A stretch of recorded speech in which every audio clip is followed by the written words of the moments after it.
Hey everyone, Mike Flood here with MDOT. Beginning on October 18th and 25th, a project to rehabilitate the Lynch Creek Bridge on I-20 in Jackson will take place, requiring 2 5-day closure periods. Each closure is going to begin at 7 p.m. on a Friday and end by 6 a.m. the following Thursday. This stretch of I-20 carries about 93,000 vehicles daily. The combination of age and traffic volume has caused the bridge deck to deteriorate.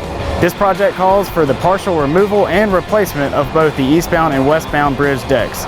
Crews are going to use high-pressure water to remove the existing bridge deck before placing the new deck and restriping the travel lanes. These repairs will help extend the service life of each bridge up to 50 years. The work will have a major impact on traffic. During construction, freight traffic will be directed to I-20 to detour around the I-20 closures, while local traffic will be directed to Highway 80. Advance warning and detour signage will be in place to communicate with the traveling public. Motorists should expect delays, plan alternate routes during the closures, and most importantly, be on high alert for roadside workers and flagmen. These interstate closures will ensure the success of the bridge deck replacement while enhancing safety for both motorists and highway workers. Stay updated on this project and others at mdottraffic.com and by following @MississippiDOT on Facebook and Twitter.